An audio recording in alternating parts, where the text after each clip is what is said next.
This episode of the Off-Road Podcast is sponsored by Warren, Power Tank, and Medical Gear Outfitters. Off-Road Podcast, episode 320, TeamBroverland in How to Crawl Mall. Crawl Mall? And how to mall crawl with the best. Start over. All right, I'll start over. I ruined it. Foobarred it already. Off-Road Podcast, episode 320, TeamBroverland and How to Mall Crawl with the Best. Tonight, Aaron gets dusty, Jeremy gets stuffed, and Ben tools up. Welcome to the Off-Road Podcast, a podcast about everything off-road. We cover the news, review products, and interview people in the off-road industry. I'm your host, Ben. I'm here with my co-hosts, Aaron and Jeremy, and our guest, Trevor, and welcome to the show, everyone. The Weekend Review is brought to you by Medical Gear Outfitters. What are you waiting for? Are you waiting to have a casualty on the trail? Check out medicalgearoutfitters.com to get straightened out. Medical Gear Outfitters has everything you need, whether you're going out for the day or traveling on a year-long expedition. Head over there to get off-road specific kits that meet all of your needs. And while you're there, make sure you use Off-Road Podcast for 10% off. Well, Aaron, what have you been up to this week? I didn't know if you're going to make it back. That was record time. I ran to the kitchen to fill up my water cup real quick. We've got some people in the comments here. We got Kim in the comments, or was it what was the other name that you were going with? Timberly. Yeah, Timberly. So I'm not sure if you've made your decision yet. Hey, Michael, I'm glad you're joining us also. Jeremy, you asked me what I've been up to. All I did was go camping for 5 days. So real bummer. I was able to take time off of work. My COVID test came back and it was negative. All 4 of our family members were negative. I've got some frustrating stuff that the nurse tried to tell us, trying to make us quarantine for 14 days, but we'll not get political about COVID on the podcast. Hey, Willie and David, glad you guys could join also. But so we went camping for 5 days in Christmas Valley. We stayed at the dunes themselves. We had a pretty good time. We'll recap that next week. But so that's what I did. And I'm crunch time for my pistol shooting event that's coming up this Saturday. So it's going to be a awesome time. So Ben, what have you been up to? Not much. I went to a friend's house. He's been hospitalized, so we helped clean up his yard. A bunch of his other friends showed up, and we did some yard work. And then I got a call from my mom today. I'm getting all of my dad's tools, which includes a floor jack, which is something I've not had at my house. You don't have a floor jack? What? No, I've been using a bottle jack. Bottle jack seems and jack awful. stands. Yeah, it is. How do you change all those tires you go through? Bottle jack, man. Bottle jack. Oh God, that sounds better than it's a been scissor terrible. jack. Yes, it is Better than a high lift. I could see him in the front yard with a high lift. Next episode, Ben blows his window out with a high lift. One of the last times I put springs in my 4Runner, when I replaced the rear springs, I had to use my high lift to help lift up the rear end, just to help spread the axles enough. So been there, done that. Yeah, that's not fun. It's very scary. So yeah. That's good news. You should try unmounting tires from wheels when you're on 4 jack stands and you're lifting up one side of the vehicle. Yeah, Sketch. It's been sketch enough. I'm excited. My mom told me about the floor jack. I'm like, yes, I need one of those so bad. I've been talking to my wife about going out and buying one. So yeah, that's been about it. Other than that, I've just been working a lot. Half the shop is out on COVID, so I've been half the shop. Shop, yeah. So it's been fun, but It's probably like one guy. They only have 2 people working in the shop, so one guy's out. Yeah, no, it's been like 3 people. So yeah, it's bummer. Yeah, so it's been a little frustrating and crazy. It's just been like I've worked a lot of overtime. I actually work the whole week. I only work 3 days a week. Now I've been working 5, so ooh. Yeah, well, that's good for your paycheck. Good for the paycheck. It helps you Not for Help you everything else afford- I've got to do. Helps you afford to get the parts you need to fix your head gasket. Yep. So, actually, there's something on that. So I discovered you're supposed to let your engine warm up fully before you do that test, the block test. So I'm gonna do that. Maybe I'll get lucky, and my head gasket won't be gone. We'll see. Well, I mean, it is a UZ. Yeah. Well, no, it's a VVT. It's the what is it? The 4.0. I can't think of it. It's the one that has that problem that year. So it's an 06. Yeah. Whatever happens. If I have to do it, I'll do it. They're not. I see we've got Eric.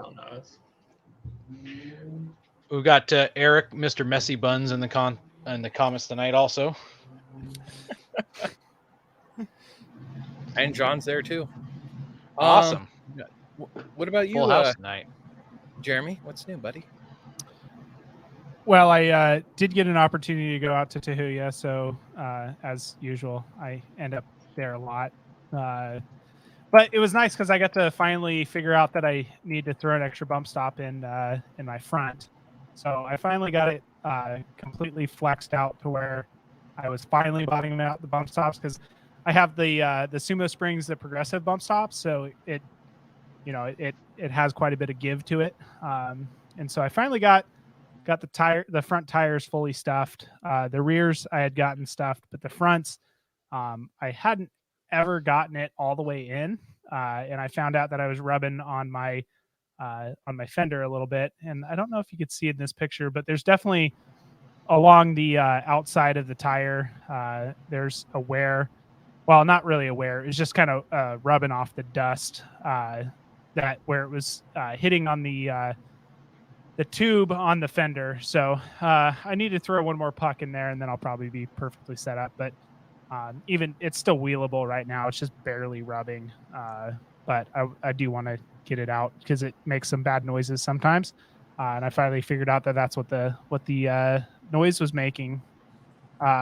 Also, I took my 3-year-old out to the monster truck show. So they brought some monster trucks to the Kitsap Fairgrounds, which is literally like, a minute from my house. It's not very far. I live off of Fairgrounds Road, so that kind of gives you a general area. And so I went out there with my 3-year-old, and we watched the monsters trucks. 2 of the trucks broke on the first run, and there was only 6 of them. Oh my goodness! And in the same way, which I was trying to figure out exactly what the break was. Did they get COVID? So probably the trucks they like both. One of the rear wheels stopped spinning, like completely locked up. So I was trying to figure out what the heck the brake was. My first thought was an axle shaft, but then that didn't make sense that it locked up hard. Like it's almost like it.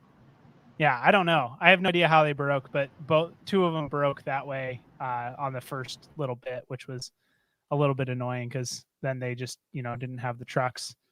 And it was an okay show. I mean, for the local small fairgrounds, it was a decent show, but it definitely moved too slow for my 3-year-old.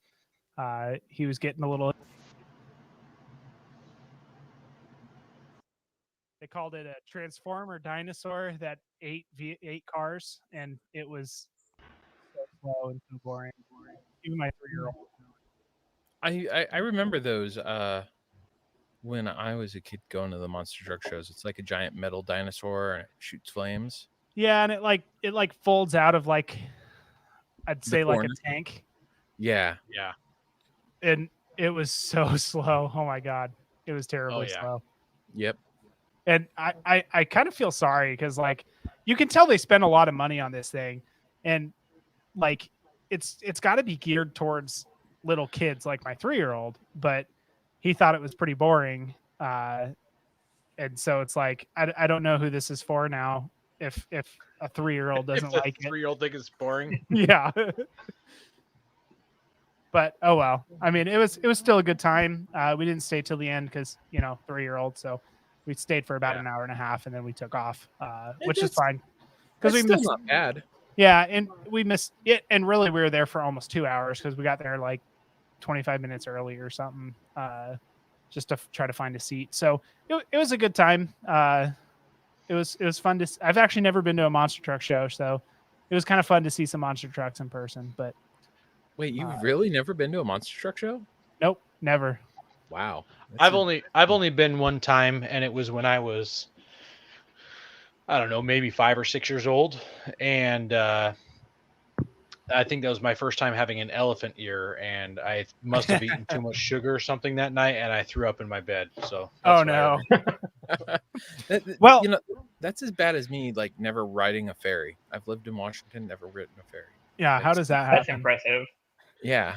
But Yeah. I was a little ticked off because I told him I'd get him cotton candy because he's never had cotton candy, and they didn't have cotton candy, and I'm like, Oh, at the fairgrounds? What fairgrounds doesn't have cotton candy? that's pretty wild. Yeah, and so my son also refers to our Jeep because it has big tires and it's red.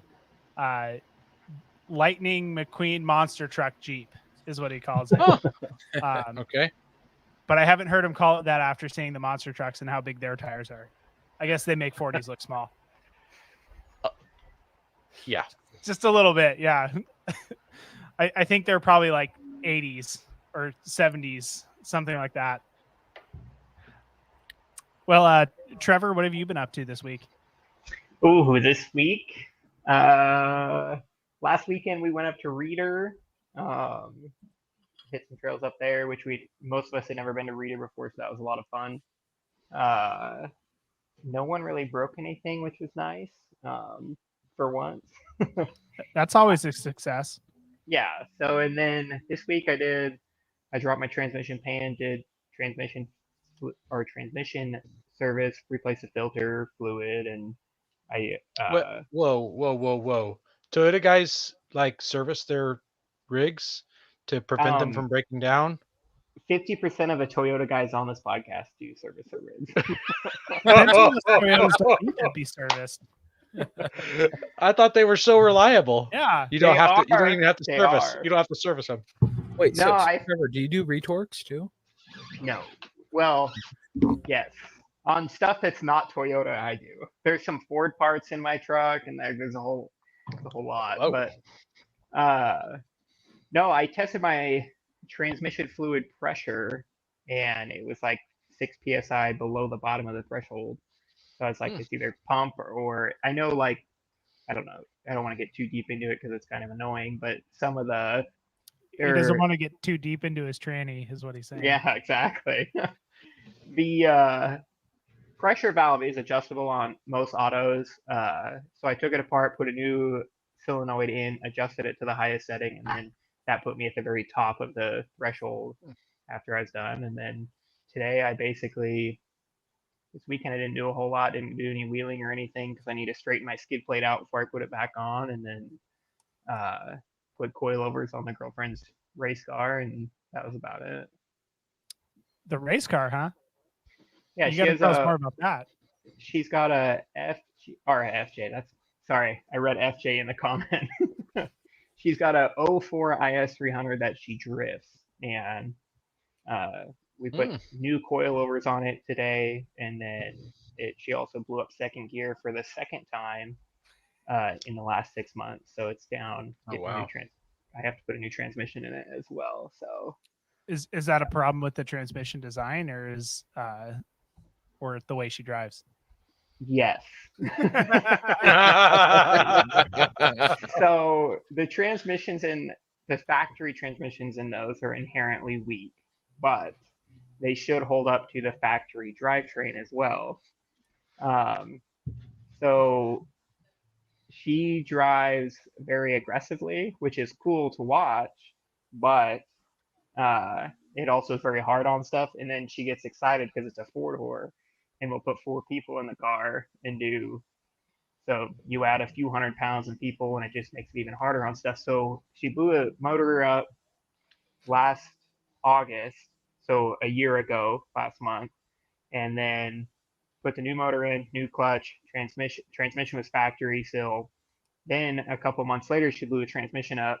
Then we put a new transmission in the same factory transmission that had just been pressure rebuilt, and it lasted 4 events. So we're not going back to a Ooh. factory transmission again, especially because Yeah. $1,100 out the door in 4 events. So That Yeah. hurts.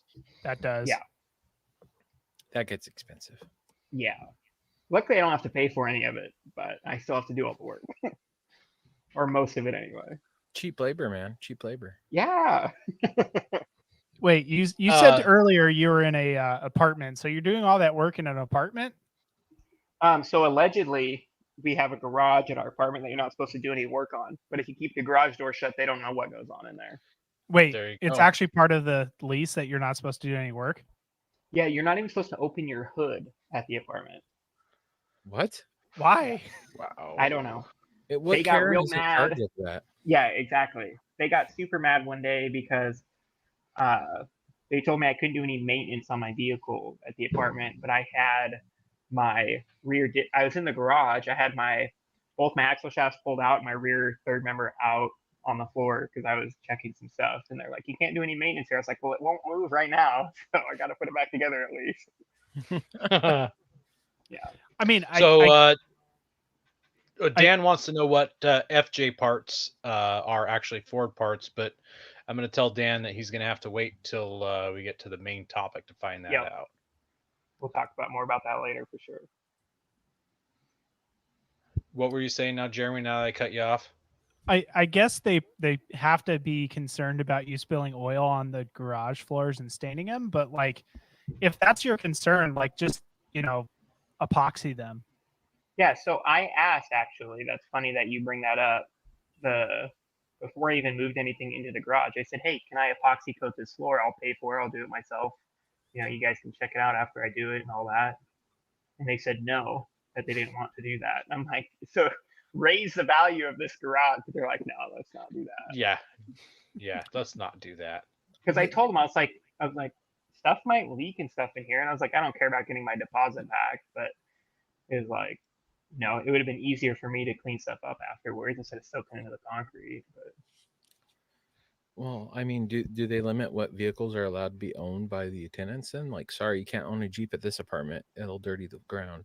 right? Oh, should. that's just an older Jeep. The new ones don't leak. No, nearly like that. no Land Rovers. Yeah. They also get mad when I load the car on the car trailer outside the apartment because we have a gated entrance. So I park in front of the office and then load the car. And Sounds like you live in a great place. I do. And the best part is the gates never work, and I pay for a gated community. So I just tell them I've been here for 4 years, and if they want to kick me out, they can. I'll go find somewhere else. Well, that's how you make it so you don't care about your security deposit. You have 4 years worth of damage, right? Yeah, exactly. So I'm like, I don't have to worry about it anymore. Hey guys, we're looking to reach more listeners. We're going to start reading Apple iTunes reviews on air. If you hear yours, send us a message with your address, and we'll send you an Off-Road Podcast sticker. You can find all of our social media by just searching our name. Now, go hit that subscribe button. We also want to thank our sponsor. I think Coy's in the comments. It just That has says to be it Coy, I identifies know. as Facebook I know user. it. Yeah, it says the other Tan FJ. Yeah. It's not the greatest, Although- it's the other, though. Although after this weekend, it wouldn't have mattered what color his FJ was. It was tan after putting on several hundred miles in that dusty sand and stuff. Hey, don't give it away too much. You got to tune in next week for that. Yeah, spoiler. We also want to thank our sponsor, Patriot Patch. Head over to patriotpatch.co and check out their selection of great patches, shirts, cleaning mats, signs, and stickers. You can also join the Patch of the Month Club for $15 and receive a patch, matching sticker, and artist proof each month. I still need to go buy that Marking the Trail patch. Oh my goodness. Okay, while I talk about these patches, head on over to patriotpatch.co and buy that patch. Oh, I'm doing it right now. So here is the September exclusive Patriot patch. It is Lady Liberty reloading her what I'm pretty sure is a SIG P320. We debated this last week, and oh, I lost what clicker I'm on here. And then they just mentioned today that they're launching a new drop. So they're gonna drop one patch a week starting in 4 days. I guess On Friday. Yeah, Friday they're dropping. It says 80s and 90s retro pop culture vehicle patches. So you can see that they're vehicles. The first one that they're dropping. Here's a better picture of the first one they're dropping. I think we can Jurassic figure this Park. one out. Jurassic Park Yeah. and a raptor shooting a dude. Yes. I He does such a good job blurring it out. Yep. Oh. I was literally wow, and then I said deuce. Yeah. So I saw that patch today, and I showed my wife. I'm like, I've got to buy that one, maybe two, because the kids will steal it.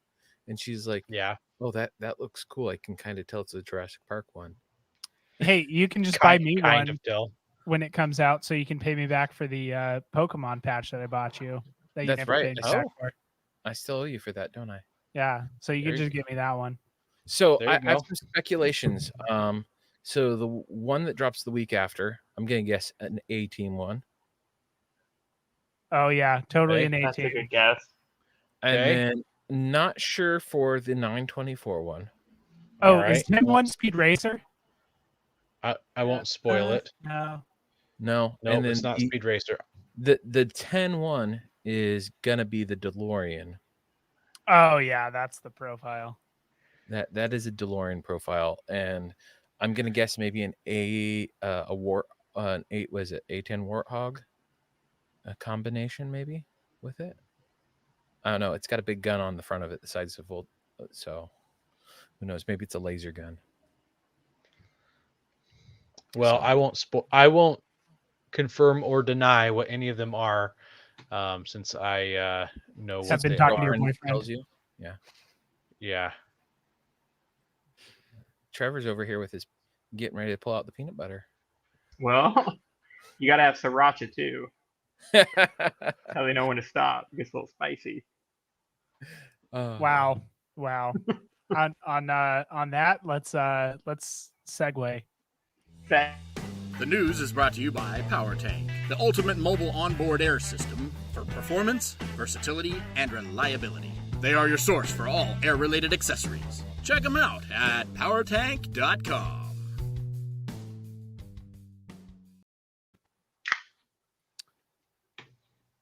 Wow. Darwin wants to know. He says that he saw two FJs parked at Wally World.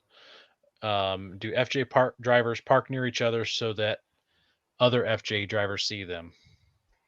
I usually avoid parking next to other FJ drivers. Sounds like a Jeep thing.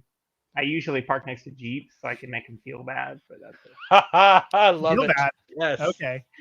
it. Yeah, Jeremy, I think yours would probably be one of the few that wouldn't look tiny next to Trevor's. Yeah. One of the few. So for our first news story, which isn't really fully news here, we've got a picture of the new Toyota Silverado. Yes, thank you for saying that. I was going to say it. I wanted to say it. Actually, Jeremy said it earlier, and I just totally agreed with it. There's been supposedly a Tundra, the new what would be the 4th gen Tundra that was left out, and it wasn't all covered in car camouflage, and it was probably done on purpose to bring up hype. But I mean, you look at it, it does kind of look like a GM vehicle, be it a GMC Sierra or It's a Ford-powered GM vehicle. Yeah, I don't know. I'm not too hot about it. To me, the grill area, the black grill with that silverish plastic surround makes me think of like a Mitsubishi something or another. It seems like some Mitsubishi Outlander SUV or something like that. It reminds me of the new Dodge. So Dodge Ram has the Ram Classic, which is the bumper is separate from the grill, and then the new Rams, which it's kind of like a one-piece unit where the bumper and the grill and all that are kind of combined. That's what it reminds me of. And they're a pain in the butt to work on compared to the classics. Interesting. So, like, there's no aftermarket bumper support really out there. It's just kind of a pain in the butt. So from this angle, the rear tail light looks a lot like the F-150 rear tail light, where it's kind of boomerang shaped. I don't know. I mean, the one thing we can all agree on is it's a shame that they've lost the Tundra look. Yes. It just looks like every other pickup truck now. Yeah. If you put your hand over the bed and over the front fenders and only looked at the cab area, it looks Toyota. Yeah. But it looks like a Toyota Tacoma in that spot. So I don't know. I imagine that the redesign of the whole front end is to add some aerodynamics, but I don't know how the aftermarket support's going to work out for like that front bumper. Boy, yeah. I don't like it. The third gen Tundra looks so good. Oh yeah, comparatively. Yeah. And like they basically that's the thing. Yeah, I really liked the third gen Tundra's look. It was very masculine and muscular and whatever. Yeah, they did a great job like that at all. upgrading it from the second gen, but still keeping it still easy to work. This is a pickup truck from like Grand Theft Auto or something, where they just mashed a bunch of stuff together so they didn't get copyright infringement. Yes. There we go. I think that was the best comment. Yeah. The last thing I want to say is the A pillar on this thing is black. And then the top of the doors where it should be black is red. Like it's got like a red cap on this truck, which is really It's like odd. they tried to do a wraparound windshield and they're like, oh, well, that won't work. So here, we're going to throw some black accents. So it kind of looks like it. So if you limit it. Pretty dumb. So has it been confirmed that the Tundra is going to be twin turbo 3.5? So from what I've heard from someone I know that works at Toyota, they're not doing a diesel. So it's going to be like the twin turbo is going to be the thing because it makes up enough torque and power and gets better fuel economy. That's the only thing I think I like about that is because like my girlfriend has a F1 EcoBoost F-150 and with her trailer and car behind it at 5,500 pounds, it tows it really good. And I think they make like 450 or 470 pounds of torque in a V6, which is super cool, but you never get that same V8 sound out of it. So you do sacrifice something, but if we're looking at any upsides of it.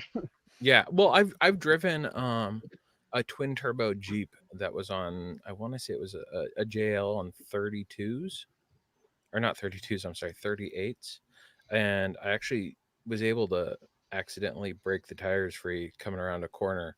And I was amazed, I was like, whoa, those tires broke free. I wasn't trying to. I was just like how I'd normally jump into traffic with a Jeep. Right. And I was like, whoa, it really did that too well. Yeah. Too well. So, yeah, it was like, oh, this is pretty nice for power, considering he wasn't re-geared or anything. So, yeah. Well, I mean, on 32s, No, 38s. That happened coming home today, trying to pull out from one highway onto another highway, and spun the rear tires on the F-150 while I was towing the camp trailer. So, wow. Yeah. Did you not have enough tongue weight? I think that it just had to do with the fact that I was turning and the angle of the hump in the road I was going over, that it must just jostled things just enough to lift up some of the pressure off the tongue. So no, I've got great tongue weight. It tows awesome. Well, the next news, it's not really an article with the Facebook post, but it is kind of news. So it's it's been a while that they've been logging in Tahuya, the South Loop area of Tahuya.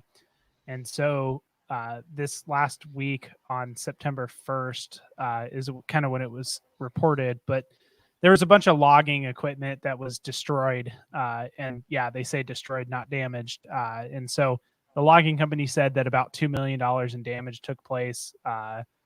Somebody went and used like an excavator and destroyed a bunch of other equipment, and then also drove over some stacks of logs.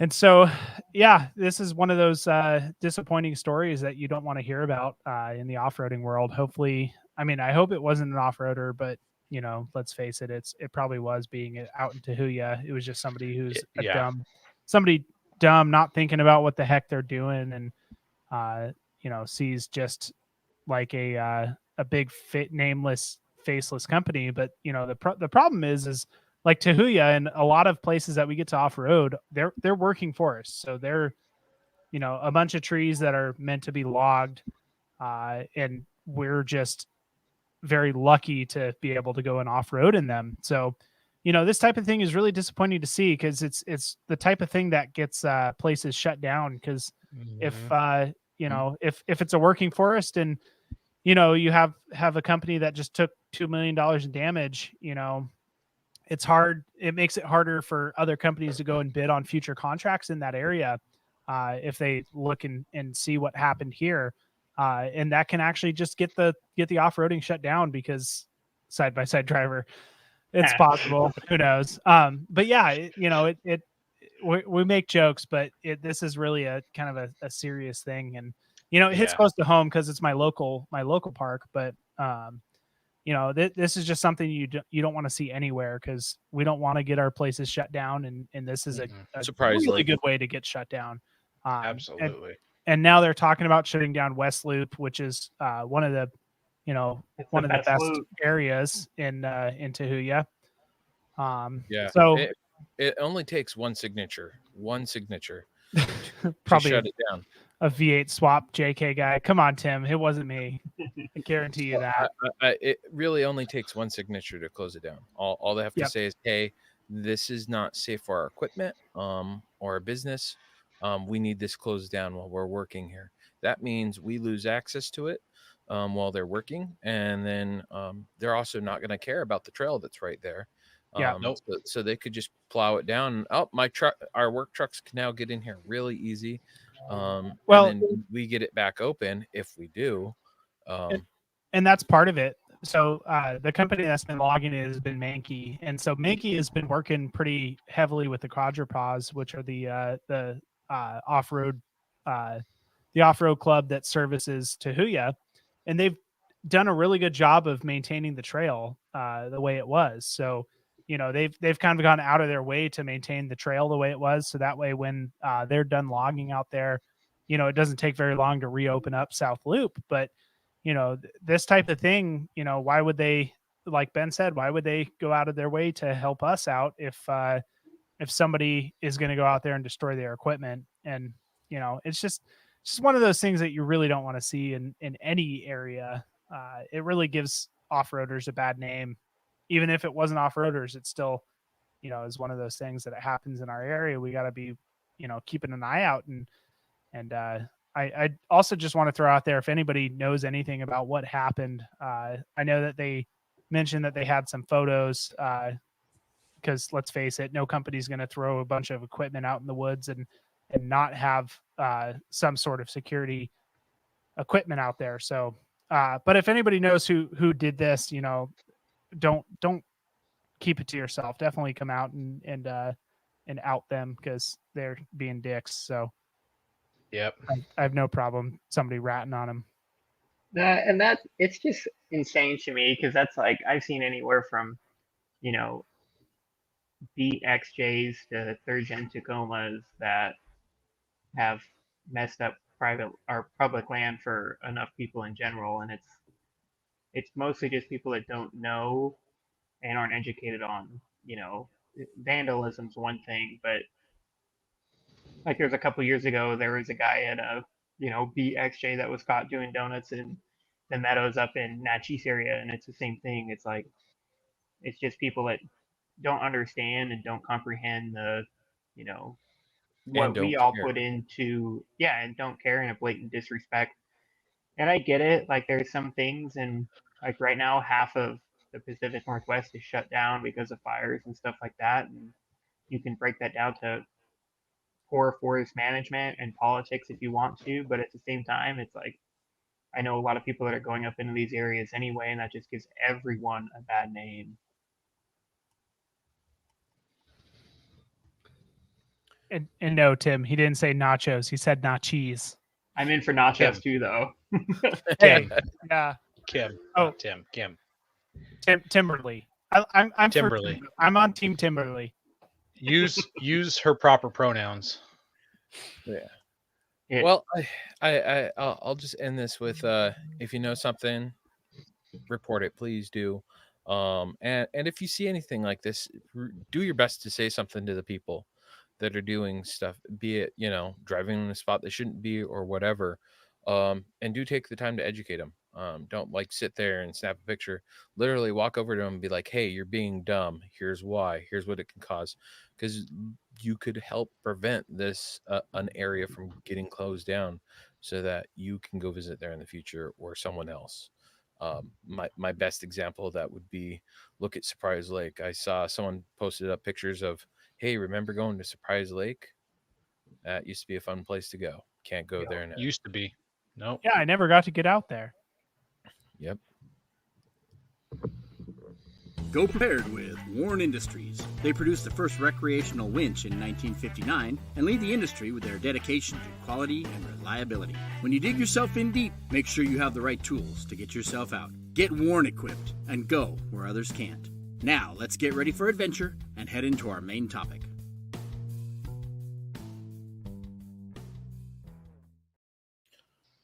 Well, I had to invite the biggest mall crawler I've ever known on the podcast.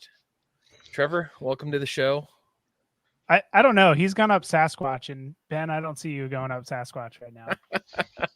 I don't know how much I would say gone up Sasquatch, but I've been up the right side a few times. The left side is every time. But Yeah. Trevor legitimately has a built rig. I don't think there's very many bolt-on pieces to your rig right now. So yeah, and I am a not a whole lot. Sasquatch. So, but we gotta start this out the right way, and my favorite way, and with the Fast 5 facts. And Trevor, new or old vehicle? Define new. It's an 08. That's all in your discretion on new or old. Old, definitely older the better. All right, summer, winter camping. Ooh, for camping, I'm gonna have to go winter. There we go. Everybody likes that snow. Rocks, sand, snow, or mud. Ooh, rocks for sure. And then favorite vehicle brand. Huh.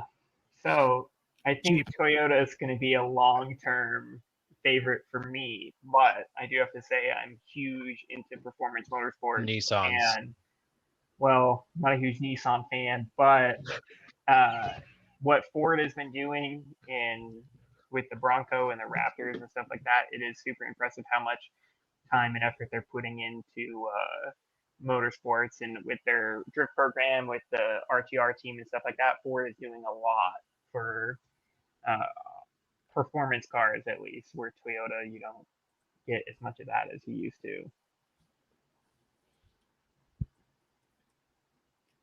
So, and then let's wrap this up with your favorite tire.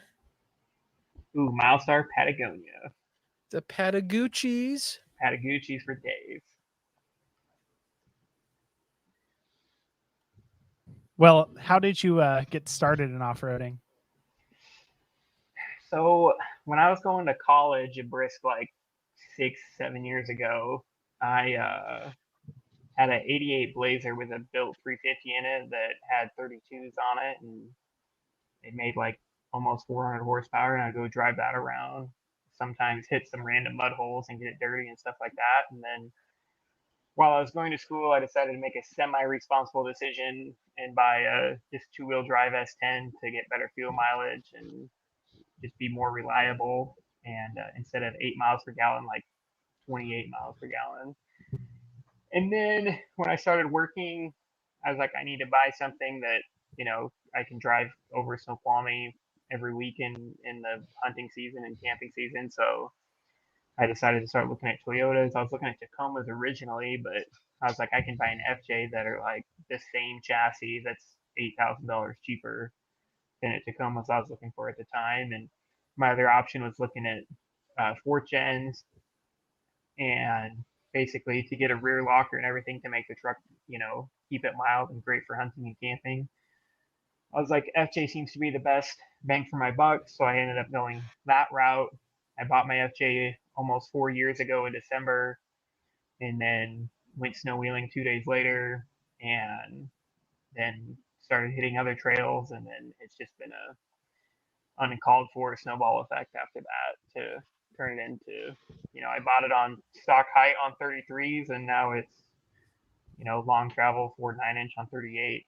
So it's been a fast 4 years, but So I've got to ask, do you feel your investment's been worthwhile, considering how much FJs cost compared to a 4th gen or a Tacoma now? yes and no. If I knew that I was starting off with something to turn it into to what my FJ is, where there's very little, I shouldn't say very little, where the Toyota parts are what keep it reliable in a sense, that, starting off with an SR5 Tacoma or an SR5 4th gen or something like that, there is benefits too because of the cost, versus going like TRD Pro or the FJs with the rear locker and knowing that I'm going to trash that stuff anyway and it doesn't mean anything to me. Uh, in hindsight, you could go with a cheaper option, but comparing apple to apple of looking at rear locker and what I was getting out of Tacomas and 4Runners and FJs, that's why I chose FJs. I do have to say that some places I wheel 4Runners and Tacoma wheelbase is quite a bit longer than a 4th gen, but 4th gens are longer than FJs too. That longer wheelbase could be nice in hindsight, but I like what I have now, and it's cool to go out and do what I do with it, and always get comments of, I didn't think it was gonna make that or stuff like that. Nice. Yeah, Koi's FJ is pretty sweet. It drove every dirt road that we were on this weekend with no problem. It was pretty sweet. So you're driving an FJ. You've mentioned a little bit how you've modified it. Can you talk us through like most of the modifications you've done to it? Yeah, so when I bought it, it was basically stock height. I think it had a spacer lift in the front. It was on 33s, and it worked really well. The first thing I ever did was buy sliders for it. So I was like, I don't want any body damage on this thing. It needs to, I paid a lot of money for this, and it needs to be, nice forever. And then shortly after that, I got lane change into, and it took out the driver's side front end of my truck. And I was like, well, I know a guy that works at a body shop. I can probably talk him into painting the fender for me. So I knew a guy at Kimball's, and he painted that for me. So with the leftover money, because I installed the fender and stuff myself, I bought front bumper and a winch with Warren VR10S. And it's changed a lot since then. I was always into keeping it mild and keeping it streetable because I do daily drive it, and I still do to this day. I've always driven it to work on Monday, twice front wheel drive only, but I've always driven it to work on Monday. And the biggest effect was, they're super capable, on 35s, but there's always that want for more, and fitting 37s on a FJ is super rare because of the front fender limitations and stuff like that. And at the time, there was only a few people that had done it, so I was like, all right, I'm gonna join this group, and so I put 37s on it, and I had no idea what I needed to move out of the way at the time. So So I bought 37s and then started from there. And it's cut out on both inner fenders from the firewall to the headlight. Then retubbed it, basically moved the inner fender wall up 3 inches and in 4 inches, and then moved the fuse box and the battery around inside the engine bay, and did, and that's with 2.5 or 2 inch long travel. So that, makes it wider and gives you a little bit more room to work with. And then the rear was pretty easy to fit 37s on. And then I had blown the rear diff up one time, the factory 8-inch up on 35s, and then going to 37s, I knew I was going to blow it up again. It's just a matter of time. So shortly after I had the 37s on it, probably not even 6 months, I blew the 8-inch up again. And then I known it was such an issue, I bought a spare, just factory ratio E-Walker 8-inch, so I could bring it with me on longer trips and stuff, just in case I blew it up. And then I blew it up close to home. I was up at Walker Valley, and then I called my girlfriend. I said, "Hey, how do you feel about driving my spare E-Walker up to Walker Valley 2.5 hours?" So she drove me that up there. And I got home and I was like, "I'm just sick of blowing this shit up all the time. What do I?" It's like, and she's like, "Why don't you just build something stronger, and so you don't have to deal with this?" And there's a lot of really, really, really good rear axles for, anything you put into like 14 bolts are sick because, they're super strong and super cheap. But I wanted diff clearance and I wanted something that was light and strong. My FJ with me in it loaded weighs 5,300 pounds, so I wanted to, keep it down around that weight. Once you start getting, once you start putting 60s underneath stuff starts adding weight up real fast. Like my buddy's JKU that lives down in Utah, his shit's like 7,200 pounds. So I know that, they start getting heavy, and the lighter you can be off road, in theory, the better. And coming from a car motorsports background, I knew that they had used Ford 9-inches and everything forever, and they handle an insane amount of horsepower if they're built correctly. So I started doing research on that. I bought a 89 F-150. So in 89, they use the 8.8 and the 9-inch, but that was the widest 9-inch you could get. So I looked for one of those, got that, stripped it down, used everything. Or the only thing I used that's factory Ford is the housing itself. So it's got a backbone truss on it. From Rough Stuff, it's 3-linked, which I was 3-linked before I did the Ford axle. The factory rear geometry on FJs is awful. And any 120 series Toyota, that the upper links are literally like a foot long, and they're not even worth having. So I had 3-linked it before I went to the Ford axle, and then I blew it up shortly thereafter. And so when I went to the Ford axle, the only thing I used was the Ford housing.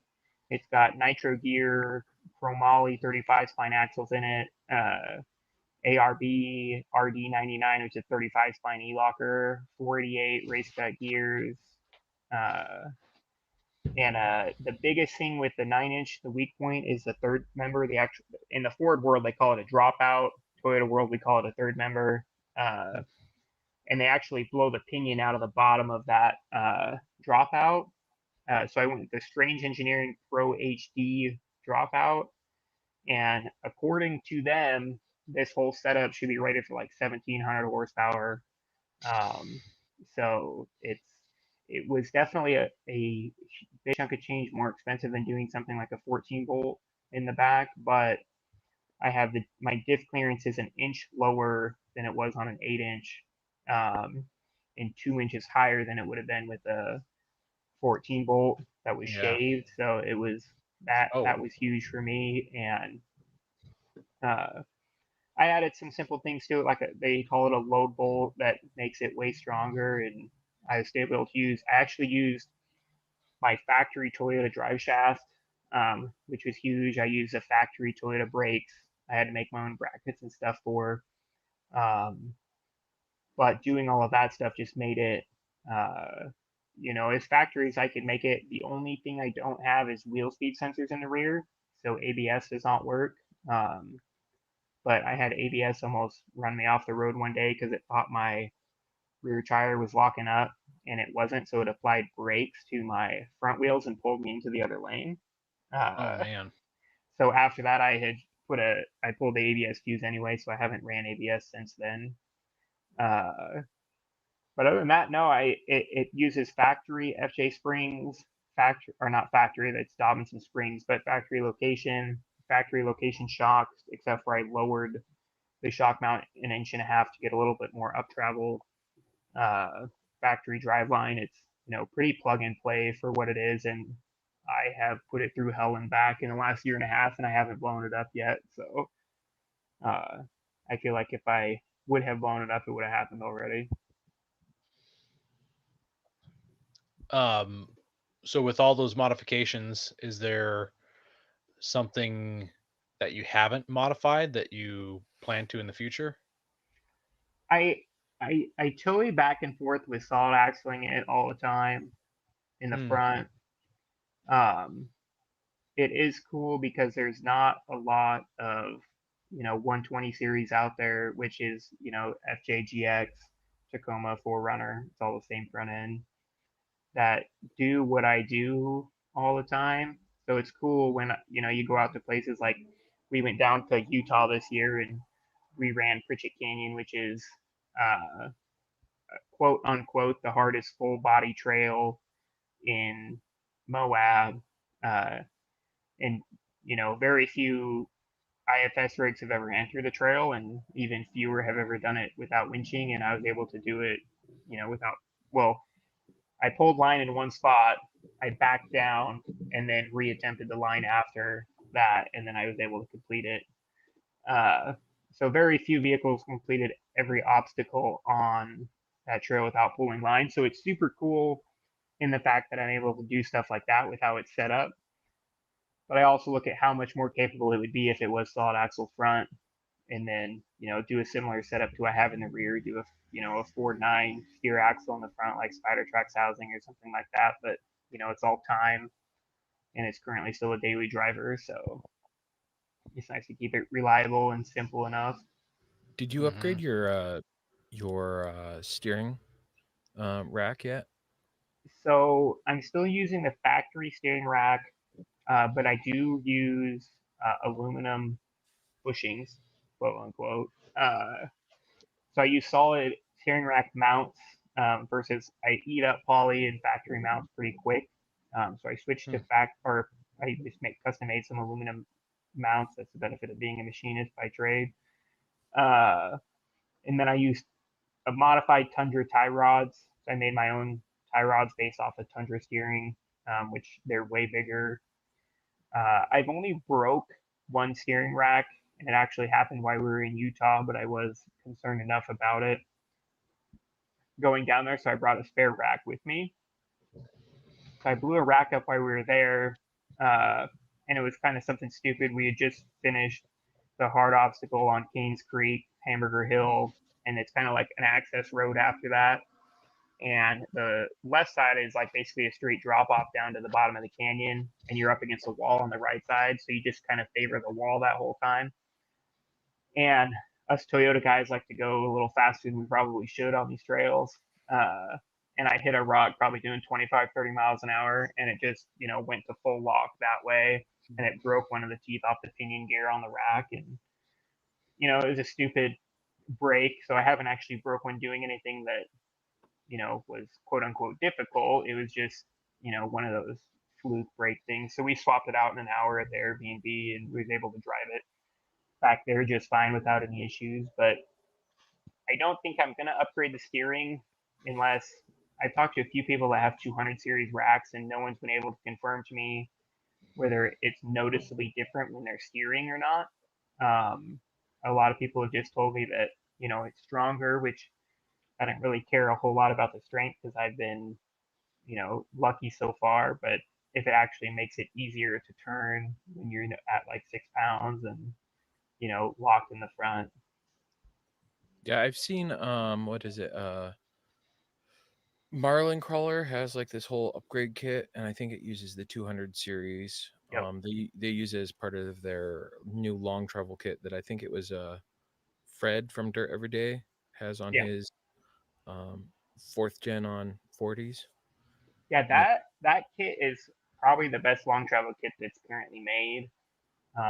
My only complaint is it took 3 years for it to finally come out. And then the kit itself is super good. It's just really expensive, and it is cool that 95% of people can bolt it onto their rig and have a good time. But if you're still trying to run bigger tires over 35s, that you're going to be still cutting stuff on the firewall and anything. So you spend $15,000 on this kit, and at that point you could have just solid axled it anyway. Yeah. But that 200 series rack option is really cool, and I'm just curious to see if it actually makes it easier to turn. Because if I'm down at below 8 pounds of tire pressure, when you're locked in the front, I basically have to be moving to get it to turn anyway. Yeah. What's well, why don't we get this going with what's your most embarrassing moment on the trail there? Oh man, how much time do we have? As much as you want to take. I don't know. My most embarrassing moment on the trail. Man, there's been enough stuff. It always happens when there's like either a group of people with me or a group of people behind me. And I'm like, I can either make this look really, really hard or I can make it look really easy. And we're out at Tahuya one day at the end of 55. And this was back recently before they, or not recently, but they recently redone the end of 55. There used to be, if you've been to Tahuya before, there's a gatekeeper right at the end of the 55 loop. Just before that, there's a rock garden off to the right side, but it was really small and you could barely put like your width of your tires on it, and it's like the length of your vehicle. But there's this whole group behind us of solid axle early forerunners. And I was like, I'm just gonna hit this last garden and then we'll peel out of the trail. We'll be good.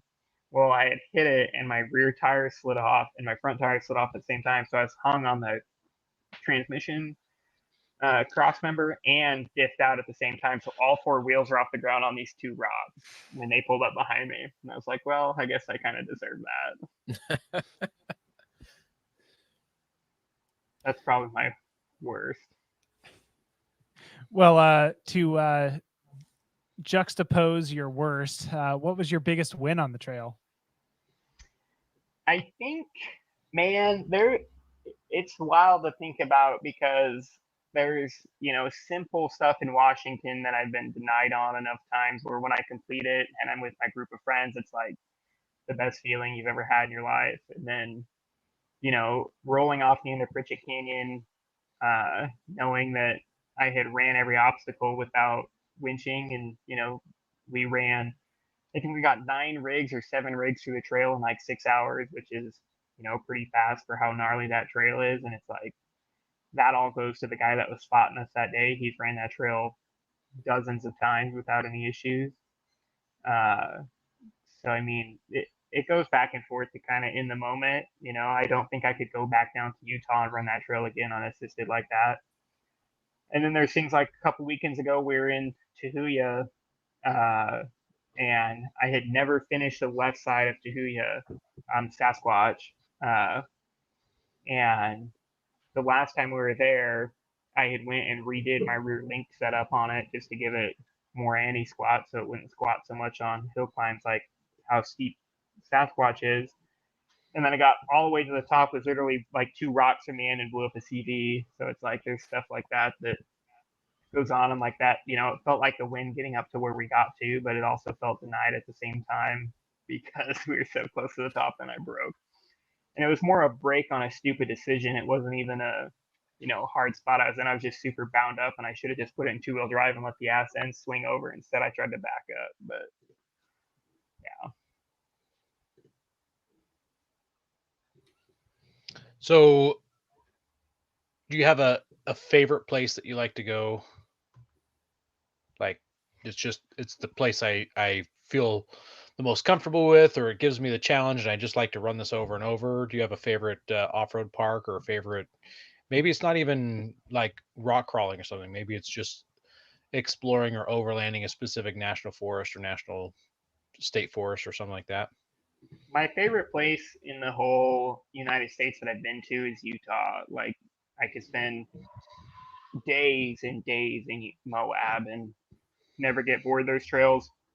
When I'm down there, I could run multiple days in a row and never get bored of. That's, you know, maybe it was because I had had my FJ for like 6 months the first time I went there, and it was a huge experience. And you think up in the Pacific Northwest, your rig's really cool and really built until you go down there and you're a small Yeah. fish in a big pond or big pond. But yeah, there's places in Washington I love. I love Tahuya. I love Reeder. We've only been there once, but that's one of my favorite spots. And I love Brown's Camp. But if someone gave me unlimited amount of money and said go wheel here for a month, it would be Utah, no doubt about it.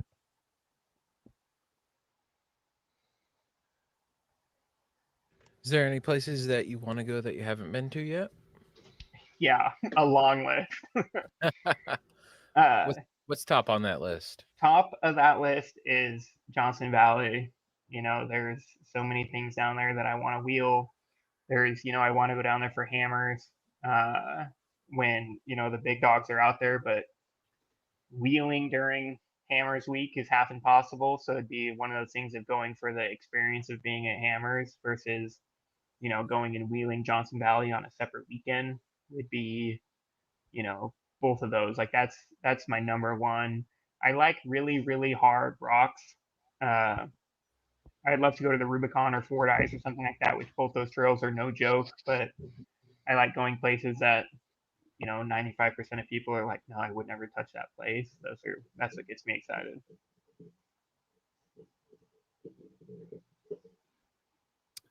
So I know you do some YouTube stuff. What kind of content are you putting out there?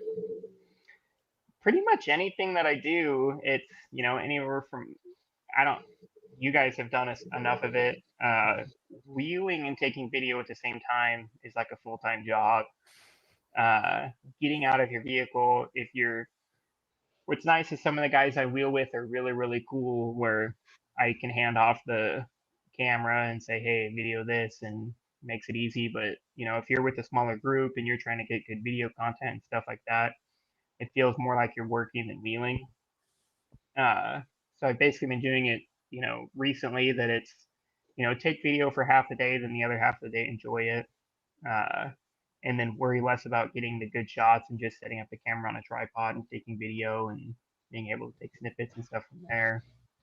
Uh, and then, regular maintenance on my vehicle and stuff like that. And then also with my girlfriend drifts and stuff. So I do a lot of photography at those events, and I've been starting to do more media uh, and stuff at those events as well. So, get a little bit more exposure on what she does and stuff like that.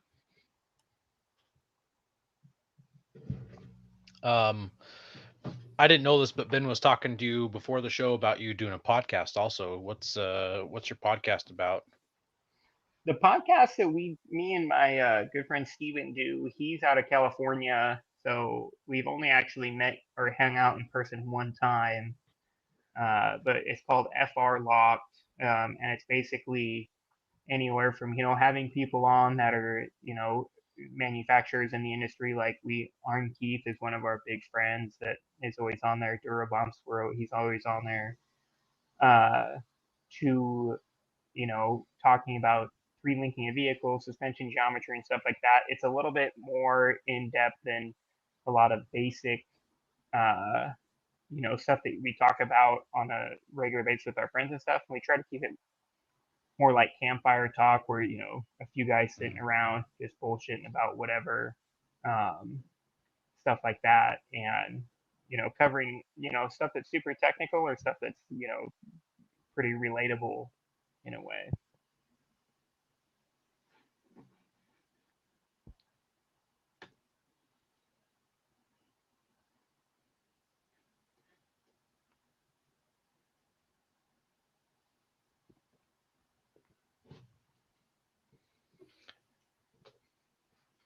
Left myself muted. Sorry. Wow.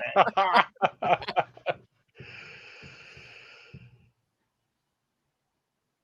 Now he's frozen. Now he's frozen. What is Oh, with dude. Can you hear me now? Yeah, I we can can hear hear you. you. There, man. My internet's been wonky today. Well, Trevor, thanks for coming on the show. It's great to finally have gotten you on. I think I've been trying to get you on. We talked about having you on like 2 years ago. I was supposed- remember right after the Treaty Oak episode, you had asked me about it too. Yeah, and then I was going to meet up with you at the Northwest Overland Rally. Yep. Because you were there with a group of the guys, and I'm really scatterbrained, as Jeremy will admit, and I'm all over What the do you place. mean admit? That sounds like it's me that's scatterbrained. I'm crazy at events. Oh, and he's frozen again. And he's Yeah. gone again. Speaking of scatterbrained, so Right. Trevor, where can our listeners find you? Everywhere it's TeamBroverland, which kind of started off as a joke, but that's what you get now. Yep. TeamBroverland on Instagram and on YouTube. On Facebook, it's just Trevor Knopp. And you can, I'm pretty active on all of those accounts, so you can ask me questions. That's what I spend most of my time doing, is answering DMs on Instagram and YouTube. I'm really trying to grow. It's something that I really, really, really enjoy doing, because there's not a whole lot of Toyota guys that actually beat their stuff. There's a lot of Toyota guys that do a lot of overlanding, which is fine. I just feel like there's a spot missing that I'm trying to fill, and I enjoy doing it. Did you say Toyota guys that beat their stuff? Yes. Oh, we've got one of those on our show weekly. Yep. Yeah, Ben goes hard. Well, Yes, he does. there's not a Full lot of power Toyota into guys. the ditch. Yeah. The part that Ben doesn't get is he doesn't build his stuff quite like Trevor does. Yes. Ben has kids. Yeah. We talked about that last week. They ruin everything. Yes, they do. Kids is my FJ. Yeah. Well, once again, we want to thank everybody for listening to us and sticking with us, even when we run late. Appreciate you guys out there. Thanks for joining the comments and all the funny stuff you say. Kim or Timberly. Team Timberly. Timberly. Yeah. I hope you can decide on a name soon. Because we want to know what to really call you. But we do appreciate you guys out there. Make sure you're sharing us with your friends and your family and your grandma and your dentist. It really helps us grow. And God bless America. Don't forget to visit Patriot Patch and join the Patch of the Month Club. Check out our Gaia affiliate link for up to 40% off. Also, don't forget to head over to Warren and Power Tank to see all of their great gear. We are a proud part of the Firearms Radio Network. Got a question or comment? Send it to us through our webpage at firearmsradio.tv or through our social media channels by searching for Off-Road Podcast. Also, you can listen to us live at overlandradio.com, Mondays at 7 p.m. Pacific. When off-road, please remember to have fun, tread lightly, be safe and courteous, and thanks for listening. So is it hashtag Team Kimberly? Timberly or hashtag I like Team Kimberly. Way to mess that one